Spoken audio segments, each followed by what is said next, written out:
Well, thank you, Pam, and welcome everyone around the world. It's nice for you to be with us today as we enjoy some of this beautiful fall weather in various places around the United States. Starting with some hot topics, we always start with the COVID update. As the world continues to fight COVID and its variants, such as the widespread Delta variant, we now have learned about two new studies that show that COVID cases in children and adolescents have been increasing in number since the Delta variant became predominant. Children 0 to 4 years have had the highest pediatric hospitalization rates since the start of the pandemic, and their weekly rate of almost 2 in 100,000 children in mid-August was nearly 10 times that of late June. In the USA, we're in the midst of schools opening and closing daily. So we are watching this very closely to see what impact it might have on our business.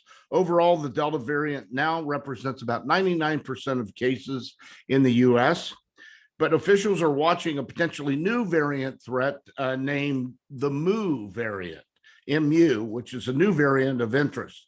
Reports are that the Mu variant does not pose immediate threat to the US, again, but is being watched closely and can be potentially more virulent than the Delta COVID aspect.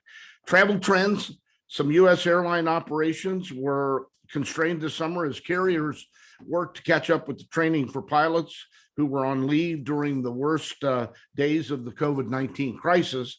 And this shortage from COVID followed a surge of pilots reaching a mandatory retirement age of 65 and the industry growth, but both of which have created a pilot shortage even during pre-pandemic times. And it's expected that this will continue to have an impact on the airline carriers, forcing many to reduce their schedules and others to close operations partially. Airlines both in the US and Europe are making adjustments and cancellations right now in the wake of the European recommendations regarding new, more stringent travel requirements on Americans. This came about because the EU announced last week it was recommending that the US be removed from its 27 country safe list for accepting foreign travelers. This was just a recommendation, and it was said that all EU countries must decide for themselves. So we'll see what happens over the coming weeks. Now, while many airlines are reporting a decrease in bookings due to the impact of the Delta variant, travel over the Labor Day weekend in the US drew within 90% of the 2019 passenger numbers. And while the traveler numbers were lower than those who flew on July 4th, they were higher than those who traveled over Memorial Day weekend. Overall, the TSA reports that air travel is back to about 70 to 75% of what it was 2 years ago. Another issue is Hurricane Ida here in the US. In the US, we are experiencing Hurricane Ida, which ripped across more than 1,500 miles, setting numerous records, devastating records, and leaving a trail of destruction. It made landfall in New Orleans, Louisiana, as a Category 4 hurricane with winds up to 150 miles per hour. And this was exactly 16 years to the day that Hurricane Katrina also devastated Louisiana. At least 50 people have been killed, thousands remain without power, and the impact of the hurricane and the subsequent flooding continue. Quick jobs report here in the USA. The August jobs was just released this week. It showed that 235,000 jobs were added, which was actually much slower growth than the huge gains during June and July, and the smallest growth in 7 months. The jobless rate fell to 5.25% unemployment from 5.4%, and 5.6 million people reported that they were unable to work because of the pandemic, up from the 5.2 million a month earlier. Everybody I know is looking for people, so I'm not sure why people can't find work. In park news, Disney Paris is starting to gear up for its 30th anniversary celebration, which will be happening in just 6 months. The anniversary will feature a host of special experiences across the entire Paris resort. And as the park's 30th anniversary begins to ramp up, Walt Disney World continues its preparation for its 50th anniversary, dubbed the world's most magical celebration. It'll run for 18 months from October to April, October 21 to April of 23. And those festivities begin in just a few weeks.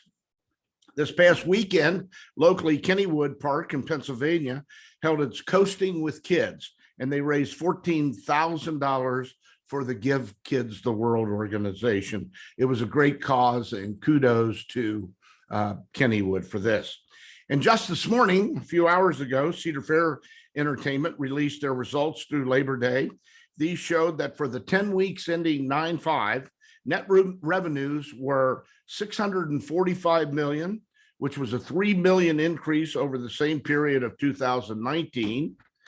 In-park spending increased by a whopping 25%, or $2.73 to $62.81.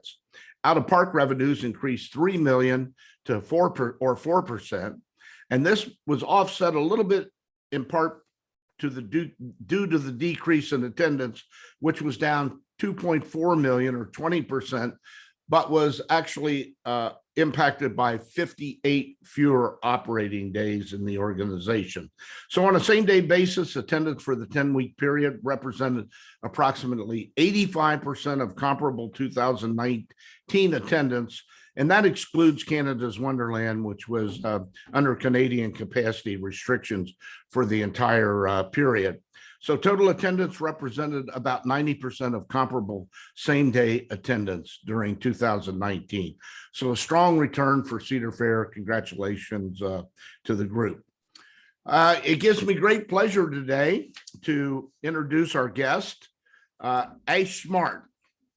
Ash is a co-owner with his brother Wes. He's chief financial director at Harbour Park in Sussex, England. Ash's family, the Smarts, has owned and operated the park since 1977. But the Smarts' link to the entertainment industry span back about to 1910 with a single-handed cranked roundabout ride that they used. And this was followed by a traveling funfair, a touring big top show, a safari park, and now Harbour Park, which is a seaside amusement park and FEC offering outdoor and indoor attractions. Ash is very active in IAAPA. He's currently serving on the board of directors and its investment committee. In 2019, he received IAAPA's coveted Meritorious Service Award for his great service to our industry through the years. And with this depth of family history and roots in the amusement park industry, I'm pleased to welcome Ash today to the program. He'll be sharing with us his unique insights on family-run parks, seaside operations, and the state of the amusement industry, not only in the UK, but here in the Europe, but around the world. So I want to welcome Ash. Ash, if you're there, if you could come on screen with me, that would be great. There you are. How are you? I'm good, thank you. Good morning, sir. Yeah, great to have you with us, and I wanted to get you on for a couple of reasons. Certainly because of your family's history, longtime history in the industry. Your father, Gary, and I are longtime friends. We were on the board several times of IAAPA through the years, and I watched you and Wes kind of grow up through the years coming to IAAPA over the years, and you really represent a very important sector of the industry, Ash. It's I believe the backbone of our industry. It's the small parks, and sometimes the small parks get lost in the shuffle of what's going on in our industry. But when we comes down to it, it's the group that we can really call upon to be there, and you certainly displayed that through the years, and you won the Meritorious Service Award for that. Congratulations. So welcome to the I'm for Fun podcast. And I'm going to dive right in. Give us a little history on the family and how it got started back in, I think it was 1910, somewhere back in there. Obviously, I wasn't around during those days, but from what I gather, it started with one roundabout. There was also a furniture removal business. So kind of grew into a fun fair with my great granddad, Billy Smart, who decided that it needed something more. So he decided to add a circus. And I think in the 50s, the circus outgrew the fun fair. So he decided to go with the circus. It became one of the largest in Europe and was on TV specials at Christmas and Easter, and often followed the Queen's speech at Christmas. Then after his death in 1966, it carried on doing TVs and then evolved into a safari park. The family bought Seaside attraction in 77, like you mentioned, and also reintroduced a touring show in the 90s that went around the UK, which was successful when royalty attended there as well. I remember that when you did that, yeah. Yeah. So where I fit into it was probably a little 5-year-old running around some sites and breaking things and things like that, but seeing how things were done, observing my father conducting business. So, when I reached teenage years, I could work serving ice cream, wiping tables, and ride operations, and work my way up through the amusement park doing that. Yes, so that's our connection with the industry. How big a market does Harbour Park serve? And I know it's not a huge park, and there's nothing wrong with that. We need the small ones, and maybe more of them today, frankly, because of the staycation, which I want to ask you about how that's impacted you with COVID. But how big is that market that you serve in Sussex? The average drive time is probably about 2 hours. So there's a big arc from like South London all the way to a city called Brighton and then to Portsmouth. So it covers a good section of the southeast. Visitation could be upwards of probably 350,000 to the seaside. Remember, in the UK, we get 10 key weeks of the year. There's 10 school holidays, 2 of which are in April, 1 in May, and then 6 in the summer. So it's quite a compressed key times for us. But the market's important. Our USP is introducing children to rides for their first ride with a parent, a first solo ride. So up to probably about 11 years old with family before we train them up and ready to unleash them on the big roller coasters at the biggest park. Yeah. Well, you have struggled like all of us in the industry on the operating and supply side. What kind of impact did COVID have on your park, being a small park? And what were some of the good items and good things that came out of it that you and Wes and the family learned that you've been able to implement and that you'll possibly carry forward in the next 4 or 5 years? Well, the impact was like many others: shut doors, can't open for a long period of time. Then it was open last summer for a bit, then we closed again for winter by the government shut down.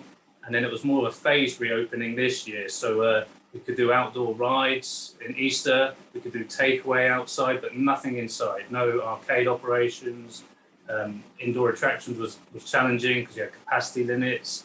So it was really phased. And then in May, we could open the indoors. So indoor operations had a late opening and is still playing catch up. Outdoors has done very well. What we had to do during the capacity limits was make us a gated park, and we're like Maury's peers in America are free to enter. Sure. So that was very unusual for us, but was a good trial because a lot of parks always debate whether to go gated or not, or to stay free entry. And when you're right on the beach, I mean, literally on the beach with no road between you and the beach, it's very hard to become gated. So, but we had to do it. It required more staffing to control that flow in and register everybody in and out. What about staffing? I wanted to ask you that question. Good time to segue. Did you experience that labor shortage that we've experienced here in the US and we've heard about all over the world? Yeah, of course. Yeah, big labour shortage. We got the added impact of Brexit as well. So we had no EU labour, or a lot of EU citizens went back to the EU and didn't stay in the UK. So particularly cooks, there's a big HGV, heavy goods driver shortage in the UK. There's a big shortage of certain age groups, which we tend to employ. We've got like an Amazon hub nearby, loads of supermarkets which are kind of hoovering up a lot of this age group as well. So yeah, there's been big shortages. What drove your shortage? What would you say was the major factor? I think Brexit was probably the main one, which we all expected. COVID has compounded it. And lastly is trying to encourage a willing workforce, is encourage hospitality as a viable, a good career to go for. And that starts with education too. So the government has to play its part.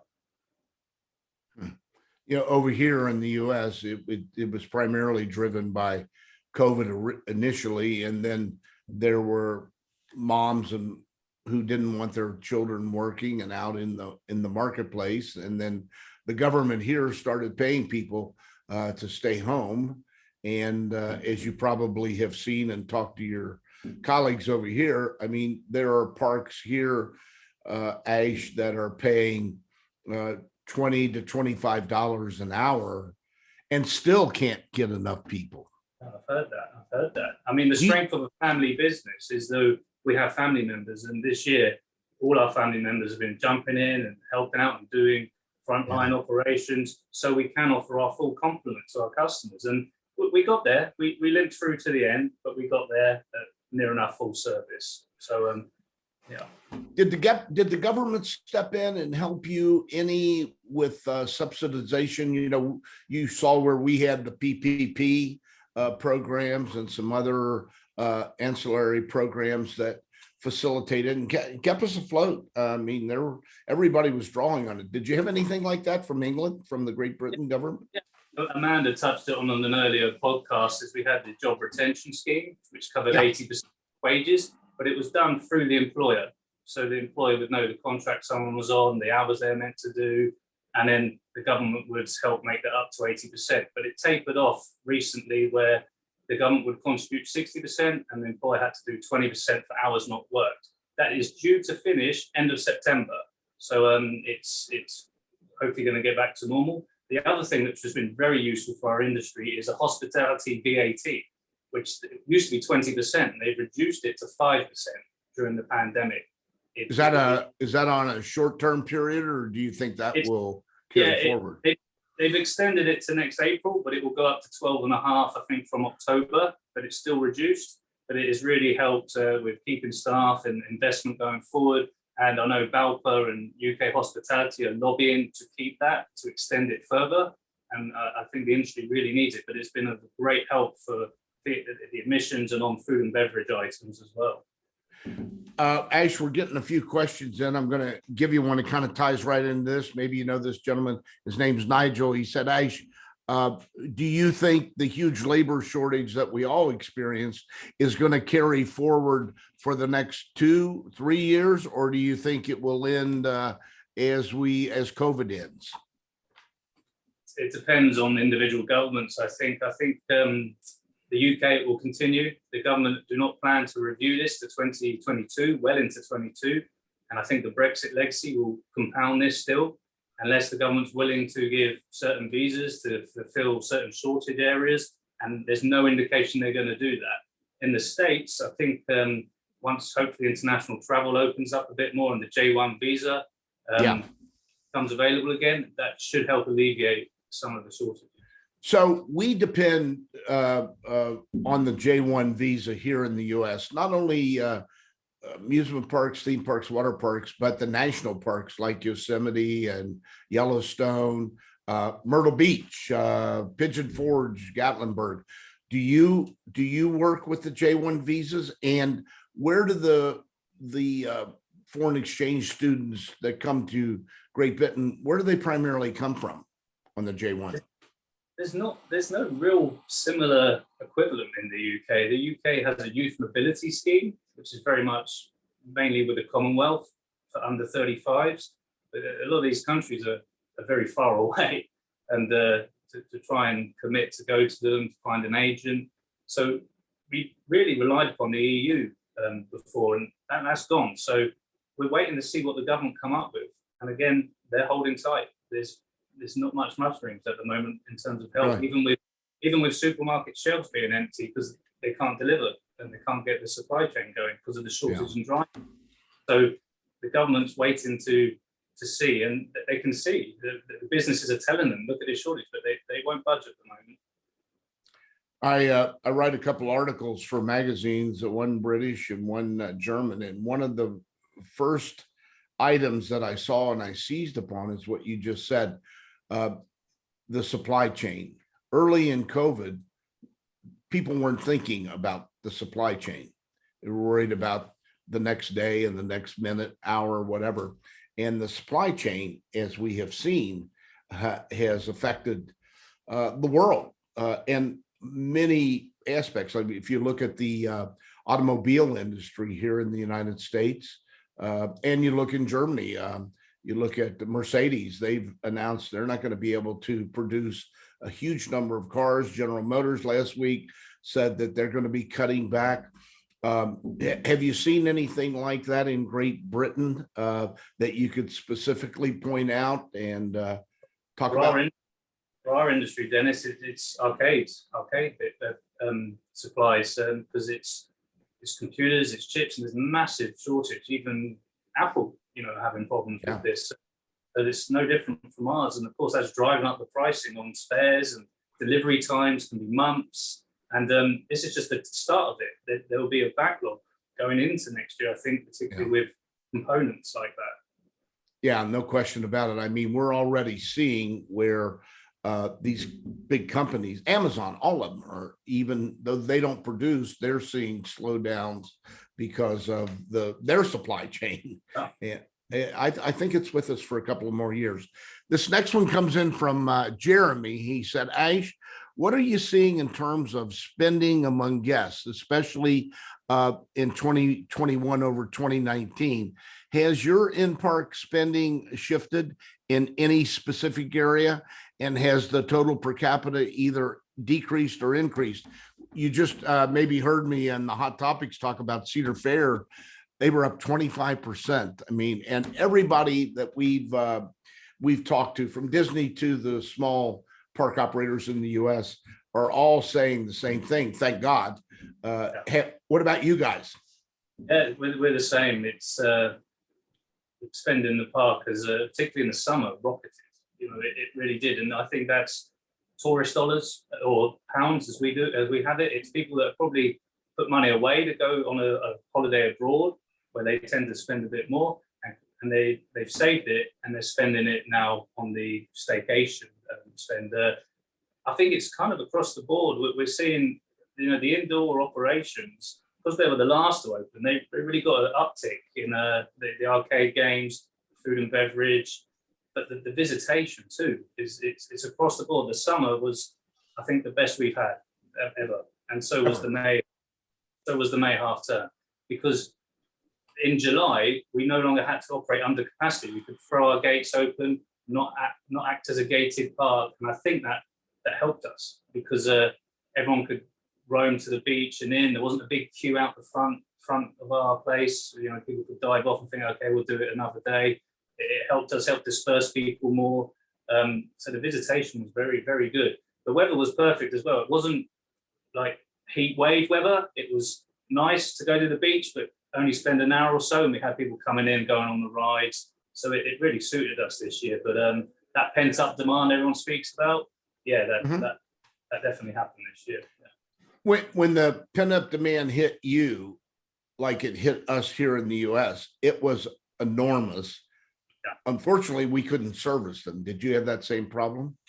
Well, we got our first taste in May, which was a 1 week holiday, end of May, and it was heatwave weather, and the staff who had come back off the job retention scheme and furlough. Wow, it was. I think it was a shock. and we lost a few staff members because I think they imagined the whole year would be like that. And nothing was quite as intense as that May half term because it was when everything opened up. But whole of summer's been busy and steady, but not as crazy as that May 1 week, which was a shocker. It blew the cobwebs out for sure. You may have seen a previous podcast. We had two of our good friends. We had Roland Mock on, and we had Chip Cleary. And fortunately for Europa Park, while they were down a little bit, and as large as that facility is, and beautiful as it is, they were able to, it seems like, keep their staff pretty much intact. They'd get them in and then they'd have an impact by the government of having to shut down or slow down. So Roland was telling us it was a yo-yo effect of we get them ready, we're prepared, the flowers are in, everything's ready. Did you run into any of that? No, I think we're well prepared. We brought staff back gradually. We had things for them to do. With rides, you've got to keep them going. So we had people coming in to fire up the rides empty just to keep them going. We had arcade machines that needed firing up a lot because they've got computers. If you leave them dormant, you go to open to the public, not working. So but we try to give as much work as possible to keep people their pencil sharp and keep them engaged as well. You can't do that with a video in the watching. So there was rotation going on, and I think staff were happy to do that. It really kept them engaged and ready when we were to open. When you're at a peak staff, full-time, part-time, days off, etc., how many people will Harbour employ during the season? Just shy of about 100. Yeah. Just shy. Yeah. So and then your maintenance people, I mean, being located where you are on a seaside, I know what an impact water and salt can have on rides and attractions. So I imagine they have to, and staff, and staff. So when people are coming to visit you at the park, again during your kind of the peak, and I know you're getting different groups coming and going, but what's the length of stay in your park, Ash? What would you generate? I'd say it's about 3 hours as an average. Some people will stay all day, 11 till 6 with the rides. Some will come and be passing through. Others will be a bit more selective and buy tickets. But a whole average is 3 hours. If you stop for lunch as well, it will stretch it out a bit longer. We saw on your website where you suspended the ticket sales and the annual pass sales. What prompted that, and is that back in play yet, or will that be something you'll put back in when things get better? I smile because it caused big debate in this decision. I'll bet. Yeah, and I was probably not on the maybe leaning towards the other side, but we got this thing called the pingdemic during the summer in the UK, was where people get pinged on their phone because you have an app which tracks where you go. If you stood next to someone for 15 minutes within a certain amount of distance and they tested positive, you get a ping telling you to isolate for 10 days. So we never quite knew, and because our age group that we hire are 18 to 25-year-olds who only just got access to their first jabs in July and have to wait 8 weeks before their second one, we didn't quite know. And young people like to congregate and hang out with people, obviously. So we never quite knew where we were going to get hit maybe one day and just have no staff. Yeah, and we were worried about people pre-booking, coming, and us going, a load of our rides are closed. So we were like, people arrive on the day and we could adjust. And being seaside, most of your visitors are on the day. You never have that massive percentage pre-booking. You have a decent size, but it's not like an inland park. So I was more comfortable with that. And I think once we explained to customers calling in, they totally understood it. And luckily, we actually got away with it and we never had mass staff isolations. We had a few. We had a manager that got pinged as well, and it means you've got to step up. And my brother too. So that's the reason for it. The annual pass was a similar reason. We want to relaunch it next year. We'd already extended it, I think, 2 or 3 times. So people who had an annual pass could still come and use it. We just weren't selling new ones. So you held any future sales right then. Yeah. When Kelvin Tan was on with us as one of our guests, that was the first time we'd had somebody talk about the pinging concept, and he was over, of course, in China, and they were getting that ping, and you could be he told us you could be in an elevator with somebody totally unknown, and boom, you get it, and a day later or whatever, you get pinged, and then you're a little stronger quarantine situation in that country. But do you think it's something that'll continue with you, and how do you think it'll impact you? Yeah, well, they changed the rules in mid-August that if you've been double jabbed and you get pinged, you can carry on, but you have to do a PCR test to show that you're negative, and obviously if you test positive, you'll have to isolate. So, and of course, that changed in mid-August, but didn't serve some of our staff because they were still waiting on their second jab in September. I think it will start to calm down. The government is starting to change the algorithm on the app a little bit, because there were people saying, well, if I'm in a hotel room and I put my phone down, someone's in the room next door and puts the phone down the other side of the wall, I'm going to get pinged. There were little things like that. So it's not a foolproof system. I don't think so, but I think it's sensible that now vaccinated people won't have to isolate, just take a test. A couple more questions coming in right now. This is from Ellen. She said, Ash, what would you say are the key factors in generating repeat visitation to Harbour Park? Where do you focus? Well, it's really getting that first visit, and our first visit is numbers are up in 2019, one because of the staycation. But once you get that first visit, you have got a chance to start the cycle. And the cycle is, if you get that first visit when they're young, you're not going on rides with mum or dad or grandma or granddad for the first time, and that enjoyment's there, they have a great day out, that child wants to come back. And that child wants to come back to the same place, because the memory is set. But then they'll want to go on their own for the first time. It's the progress. Yeah. That child will grow up, and when they have children, will want their child to have the same experience, and most likely at the same location. And that's what we really focus on. And our customer service, because we're a family business, there's a family member on site every day. And so any queries are done, anything like that, and we're there to greet our guests. And the customer service for a family business is always a USP, because the customer doesn't have to wait to see a decision maker. See what's going on. Well, this next question hitchhikes on just what you said, so it's good timing. This is from Anton. He said, what would you say are the biggest challenges in doing what you do and in running a smaller family-owned seaside park? Is it a happy holiday when you're all together? You ask every family business, even if it's a small attraction or there's a lot of manufacturing supply as well. Yeah, it's an interesting dynamic. It's unique. We have done some sessions in Orlando on family business. Phil Wilson from Extreme Engineering organised that, and we had siblings. We had father, daughter, father, son on there, and you got to be open to communicate. Communication is the key to work in the family business, and so is having everyone in their own specialty.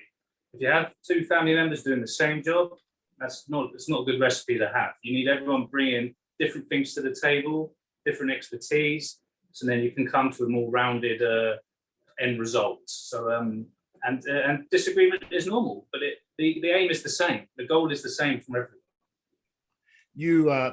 You had good training from your dad, Gary, as I said at the top, one of our great guys in the industry. He was certainly active in IAAPA. So your experience is more on the CFO side. I know you do more than that. Wes is more of the operational. I think his title is managing director. That's correct. Yeah. So in functioning like that? How does that come together so that you make it a whole? It works very well. Gary is chairman, so Mhm. we weekly meetings. I tend to present the more financial aspects and maybe have some questions for operations, and vice versa with operations for I. You've got to have a good working relationship with all three, and particularly day to day with my brother. And again, it's being open. It's making the time to communicate. A lot of the time, we have to sit in the evening and talk, my brother and I, because that's the only time we can link up, and everyone's gone, and we can sit in the office and talk very openly about things. Yeah, sure. About making that time, so operations know how that affects the finances. Finances know operations plan, so we can forecast correctly and not have any surprises. So that's how that works. Yeah. Another question that came in from Harold. He said, "We know that we're coming upon the special holiday event season. Halloween, Christmas are highly popular. Do you offer any similar events like that, the Seaside venture? And if so, are they popular or are you not into it?" Yeah, Seaside's hard for Halloween and Christmas. Just particularly the UK, our winters are pretty famous Weather. for. Yeah. It's getting people down to the beachfront and having the indoor space to do it. As you know, seaside operations basically you gear to your peak. So your summer is your peak. So every decision is geared around that. I have seen successful operators do a Christmas event that probably have a bit more indoor space than we have. We've tried Halloween before, didn't quite work. We might have pitched it maybe a bit too old. So we have been talking about reintroducing maybe a Halloween. Halloween's a shorter span than Christmas. Christmas we can pretty much start end of November and leave all the way in. All the way through, sure. Yeah, that might be a better option for us. But September events are also quite important. I know a lot of people do the Oktoberfest now to try and get some after summer visitation. So or craft beer festival or something like that. That's something we're not doing, but I think will be on the table in years to come, particularly if we have to compress our season a bit with staff shortages and evaluating the profitability on certain days. It might be worth adding a bookend in the season with an event. Well, a lot of parks over here in the U.S. during COVID, right during the midst of it last year and early this year, they created special events, ancillary events, food festivals, like you said, tied into theming, like Oktoberfest. Everybody did it. Universal, Disney, SeaWorld, Knott's Berry Farm, a lot of Six Flags, a lot of the parks did that. And I think they found that they were very successful. I'm not sure all of them are going to continue it, but I think a lot of them probably will in the future. So, yeah, Epcot's was very good. Epcot did a good food festival. Yeah, that was a great one. Here's another question from a friend of ours named Sarah Shea, and who's going to be a guest here coming up. We'll talk about that at the end. She said, "Ash, I'm curious what you see as a timeline for operators in your area to resume planning for capital purchases like new rides and attractions, and how that timeline may affect travel to some of the other expos this year. Barcelona, Orlando, we've announced, IAAPA's announced China, the Shanghai, I believe, for 22. So what's your outlook there? You've got an inside perspective from the board, and you've got an outside perspective from your business and operating. Well, yeah, I think CapEx is back on the agenda. We are putting in an indoor attraction. It was something we wanted to do before the pandemic, was revitalize indoor. It's a brave decision because indoor has been most affected. And I think operators will be, after a good summer, will be looking to where to put that money, where to reinvest, because as air travel opens back up, I think the competition will increase a bit. You can't just rely on a staycation. You've got to give other people a reason to come back and then revisit. So I think a lot will be looking at 22 new attractions for delivery. In terms of expos, I plan to go to Barcelona. I think it's important. It's been almost 2 years since one, and I think that they're all geared and ready to go. IAAPA have worked very hard. Jacob and his team have really done impressive work to make this happen, and I think the industry is ready for it. Yeah. Well, we hope so. We, as we've said on a lot of the podcasts, we all miss one another, and it's good that we can get on a Zoom or whatever the program you're using and look at each other like we're doing. But there's nothing like sitting in the Ripley's Premier Suite and seeing somebody and having a cocktail, and more deals are done in that kind of environment than I believe on Zoom. But we'll see. We'll see in the future. Here's a couple of more questions that are coming in. It said, how has the park budgeting changed moving from into 2021 and 22? Have you had to make budget cuts? And if you have, where did you find you could make them that helped you operate better? Good question. Yeah, there was a number of things. That's from Gene. Good question. Thank you. One of the first things was to go digital only marketing, completely cut all paper-based marketing altogether. And, Cut it all. Cut it all.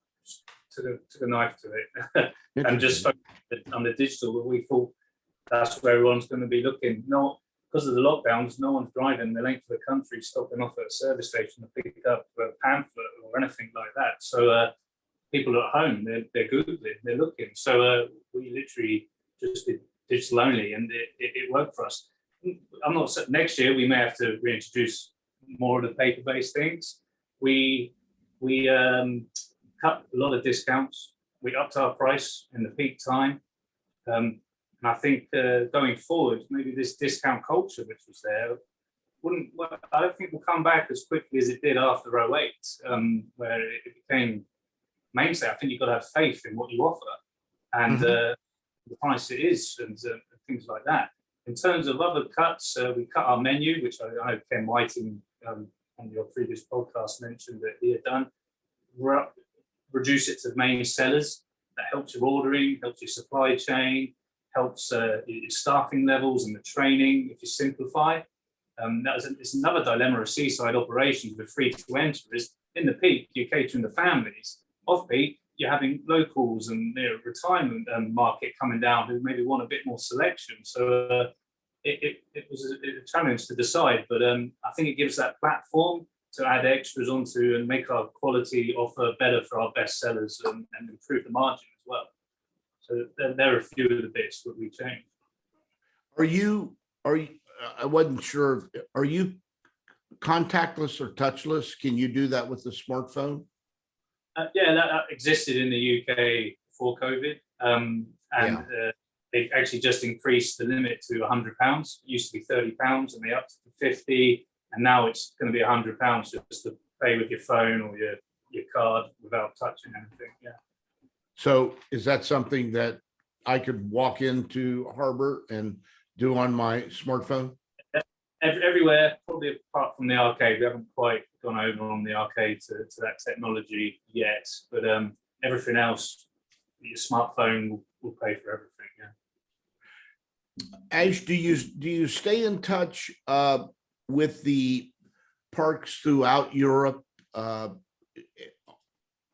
constantly to see and hear what they're doing? And is there anything? One of the questions wanted to know if there was anything you have learned from other park operators throughout Europe that you think is important and you could share with the viewers and listeners.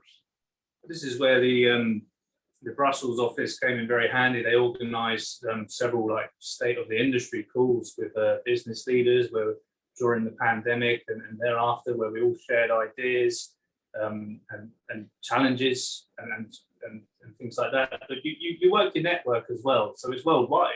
It's you talk to others of what you're doing for this, and are you gating your park? Are you free entry? What menu options you're doing? So there's been a lot of communications, and mainly through IAAPA and BALPA, but also you work your own network. And Europe had different things going on in different parks. So every country had slightly different journeys or government rules going on.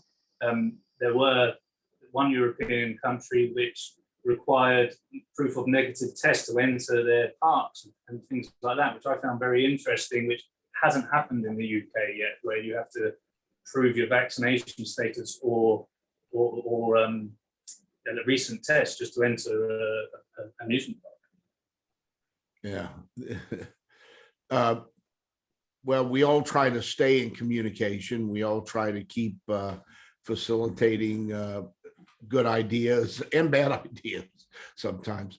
Another question here. This one came back in and said a little bit of clarification on your spending. Did you is this something that you think will continue to be in play for the next couple of years, or do you think there will be a pullback in this per capita increase we've seen throughout the industry?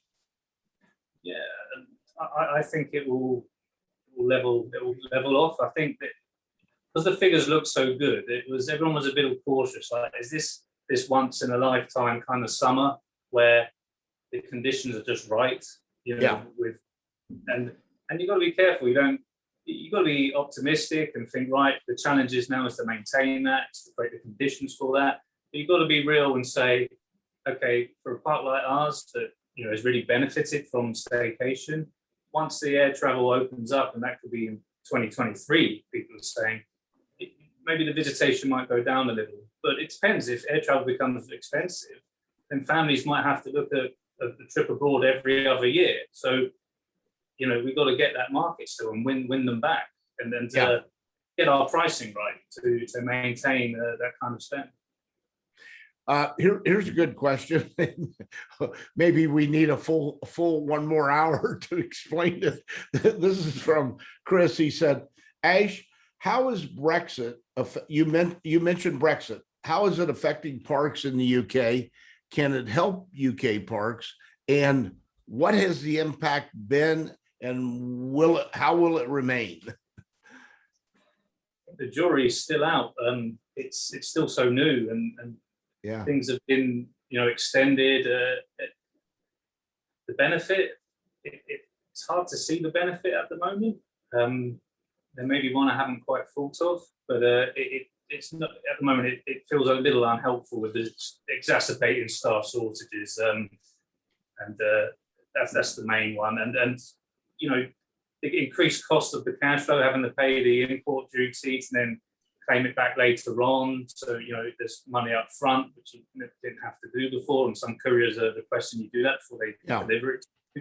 So there's a bit more delay, a bit more cost, and it's. Was it a good decision? Was it a good program in the long term? Was it a good program in the long term?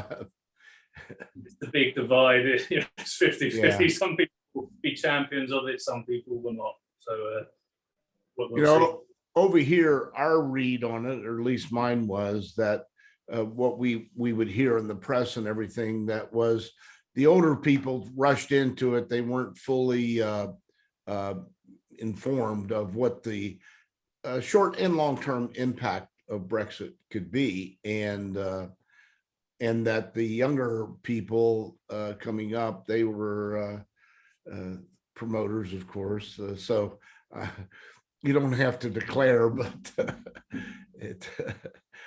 I understand that great divide, younger and older. I think you summed it up pretty well. We will now name you the Prince of Diplomacy. Yeah. Here's another one. It says, hey, you've been very active in IAAPA in the establishment of the Young Professionals program for IAAPA. Can you tell us why the program was started, and what it does to and what it offers to young members, and what is its future? Is it going to continue to be in place, and will it grow? Oh, yes. the reason it started, I know you had Jerome on one of your podcasts, him and Andreas, kind of the godfathers of this by doing the reception. Yep. And formation of the group in 2012. What we found was that the group was too small in 2012, and we wanted to do it internationally. So we expanded the group to have 12 members around the world, so we could develop education sessions and enhance them at all 3 expos, and then do them alongside the networking. So we got to do some education, hear from people who've been in the industry for a while, hear from other young professionals, and start to develop a young professional network where as they grow and they move into executive tracks later on in their careers, they're going to have a well-formed network. Also, it's about making the younger people feel welcome more at IAAPA, relax a bit more, when they first go. And it's a daunting show when you go to any of them. And it was about, hey, you're welcome here, guys. Here's something for you, and it's like you're going to get opportunities to meet up and try and network with industry veterans. But here, let's just give you a foundation peer-to-peer networking. So that's what we did. Obviously the mentor-mentee program, which was developed by Brad and Erin at Disney, and that's been launched. And I've read some really good examples of where that's been helpful. So it's good. And the success of this subcommittee, of the Young Professional Subcommittee, is really its evolution. It's every time you get new members on, you get others roll off that go on to other things. It's kind of that constant, true leadership of tomorrow identification system, which IAAPA talked about, but it really has that system now where it will only grow, and they will put on different initiatives, and I know they're working on things like that, and I bet they're raring to get back to the expos as well. But I think they've been very good at communicating online as well, and I think it'll go strength for strength. The foundations are there, and the new group will build on it. What's the recruiting process for that, Ash? Well, you can apply to the committees through IAAPA's website, and you just if you're interested in the Young Professionals Committee. Also, to get yourself more recognised, it's volunteer to do a webinar or to speak at one of the expos when they're back, and just get involved and go to the events, not just once. Go many times so people start to recognise you and talk to you, and don't need the lanyard to read your name anymore. They'll know your face, but you've got to keep going and reintroducing yourself. Yeah. That's one of the keys to get involved.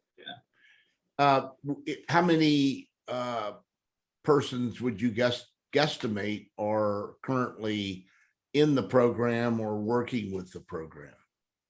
Yeah, this was always one of the challenges, was the identification of young professionals worldwide, and about how actually young professionals can be in charge of their own education. It doesn't just require a company to send someone, that they can go, okay, what's an offer, invest in themselves. And I have known several that have in their own.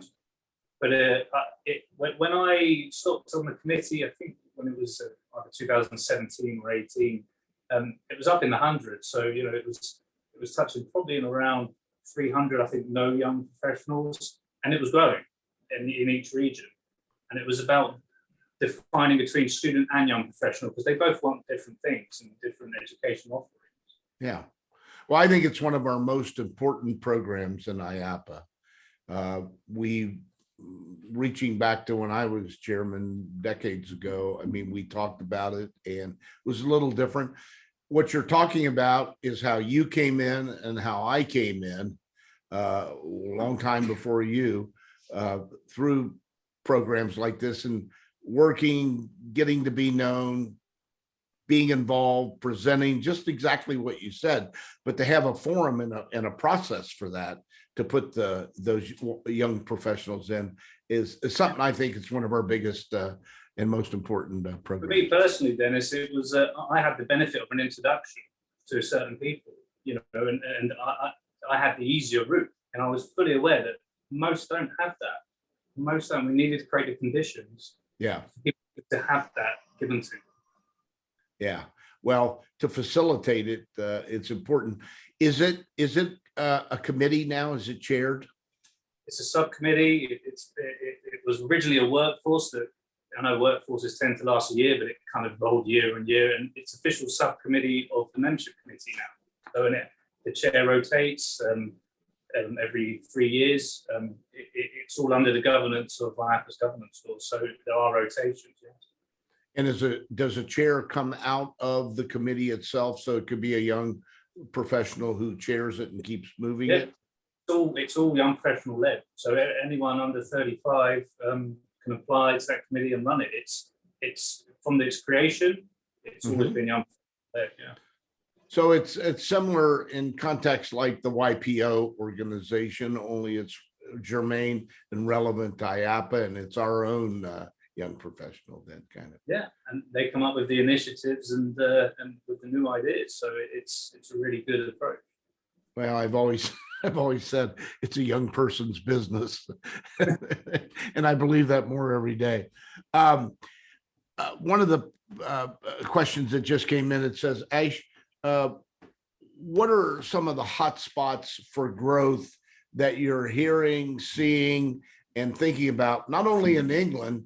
And also a question is about this new theme park project that has been going on in England for a while. I know it was Paramount for a while, and I'm not sure what the name of it. What is the name now? London Resort. London Resort. What's the status of that? So if you could talk a little bit about that, and then you could talk about what you're seeing the hot spots are.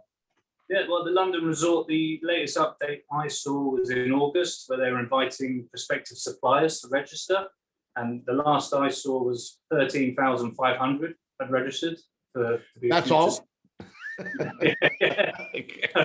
Sarah, you better get on that list. So yeah, I think it's starting to come. There's been numerous delays, as everybody knows. But I think it's looking pretty impressive. They showcased in April one of the lands, which was a dinosaur-themed area, which looked very interesting with themed dining, and different attractions. So yeah, it looks exciting, and hopefully will come to fruition. What do you see on the continent? Well, I've seen on the continent, you're getting people looking at second gates, water parks, adding hotels as well. The bigger parks are. Yeah. We have Looping Group, which owns 16 UK and EU kind of attractions. They acquired Drayton Manor in the UK last year. And so I think a lot are looking to add, and even in the UK market, because the market's strong. For people our size, I think people are looking to invest to keep the cash flow high throughout the year. For instance, if you're a summer business, you'll look for investment to winter income, whether that's an inland indoor attraction, to try and flat out your income throughout the year, or to try and pick an element of your business, whether that's a particular indoor attraction and doing like an escape room in a city somewhere. There's things like that to try and improve and grow. Or there's picking an area of natural beauty, whether that's a lake, famous place, and seeing if you can get planning for an attraction there. That seems to be what people are looking at. We're running short now. It's a fast hour. I tell everybody, actually, we've got quite a few more questions coming in. What we typically do is we'll send these to you afterwards and ask for you to answer them just briefly, and then we'll put them in our ITPS news. But this is a good one. It says, as a guy who came up through the ranks as a very, very young man, what advice would you give a young person who wanted to make this industry their career? Yeah, in terms of if you're working at an attraction, is never be afraid to move sideways. A lot of people might get demotivated by that, but actually, if you look longer term in the future, it will really benefit you. The more tools you have in your pocket, the more you're looking at general manager things later on down the line. So don't be afraid to move sideways. In terms of outside of your organization, invest in your own education. And when you go to things, don't just go once. It's not a flash in the pan. You go again and again and again. And wherever your budget lets you, whether it's local, whether it's national or international, keep going. Good advice. Well, Ash, we are at the end of the hour. I want to thank you very much, and the whole Smart family, for contributing and doing what you all have done for these decades and decades and decades. You've really been contributors to the industry, and as I said, size is relevant. It doesn't matter, small, medium, or large. The backbone of our industry has always been the small parks. And I've always said, when I was chairman, I would say quite often to the board, always keep in mind that we are a body of in an industry of members serving members. And that's what's made our industry so great. And that's what's made our programs so great, that people like you and your father and your brother and your other family members who are involved have stepped up and continue to come back, like you said. So, yeah. Well, I look forward to seeing you in Orlando. We're all booked for there, and fingers are all crossed that things don't get crazier than they are right now. So stick with me just for a minute. I'm going to talk a little bit about what's coming up, and then we'll say goodbye. Let's see. It says, I'm excited to announce 3 very special guests coming up. These 3 guests are experts and specialists in sales and marketing, and they're joining me to discuss the pandemic and how this has impacted the way they strategize for marketing and sales. This is really going to be interesting, and how our communication with our clients has had to be adapted, something we just touched on a little bit, and how trade shows and expos have been altered, and so much more in the future, what they're going to look like. So joining me on September 22nd, I'll be welcoming Sarah Shea, who's just been advanced to Vice President of Administration, Sales and Marketing for Premier Rods. Another good friend, Chloe Hosfeld, Director of Marketing and Business Development for JRA Design. I can't wait to hear those 2 together on the podcast. And Katrina Verweel, she's the trade show and events manager of Whitewater. So we're going to get some real perspectives on trade shows and sales and marketing from 3 very active, energetic people. So it probably can't be any more dynamic than Sarah, Chloe, and Katrina. So really looking forward to that. We've got more people listed that'll be coming up, but we're out of time. I'm just going to say what I always do at the close. If we don't have fun, how can we sell fun? And that's the business we're in. So never forget that. And we're not here for a long time. We're here for a good time. And we work in a great industry, Ash, as you know. We don't put smoke in the skies, and we don't contaminate the streams. At the end of the day, what we really do is we put smiles on people's faces and we make memories. And I don't know of another industry that can really say that and do that like we do. So Ash Smart, thank you very much for being with me today. It's been great. Look forward, as I say, to seeing you in November, and you have fun in Barcelona, and pass on my regards to anybody who remembers me. And we will talk to you soon. And thanks to all of you out there for joining us today. We appreciate it, and we'll see you in 2 weeks. Take care, Ash.